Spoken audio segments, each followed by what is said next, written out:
A lot of times when we're asking our prospects questions, we don't go deep enough.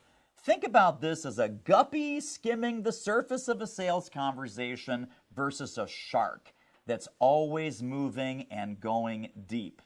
So, deep dive investigative journalist questions. Take off your salesperson hat, take off your consultant hat, take off your sales professional costume, and put on your investigative journalist hat.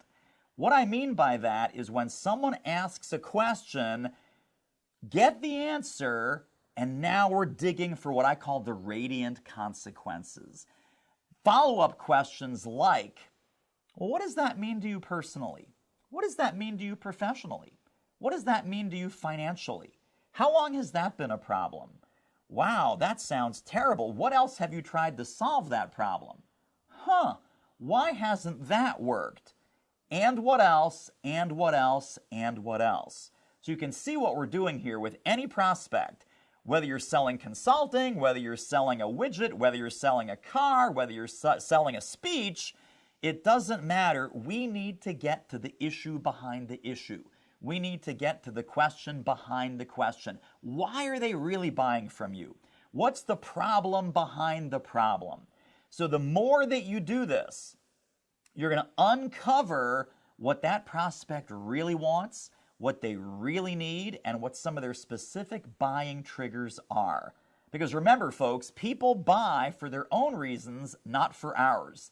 So we need to understand deeply why they're making this purchasing decision, and we also need to ask questions that will preempt a lot of the objections that you might get, so that your product, your service, your program is a perfect match for exactly what they want and need.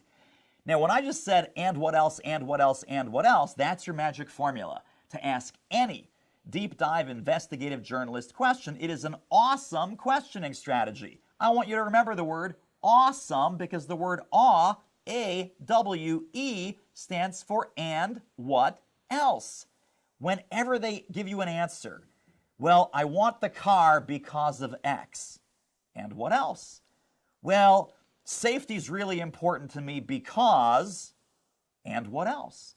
And what else? And why is that important to you? And is that important to your spouse? Is that important to your kids? Is that important to your boss? Is that important to your CEO? Is that important to your board? And what else? And what else? And what else? So every answer, you should have 5 to 7 follow-up questions that all sort of look the same, sound the same. What we're doing is we're peeling the onion. And the person that peels the onion the fastest gets the sale the soonest.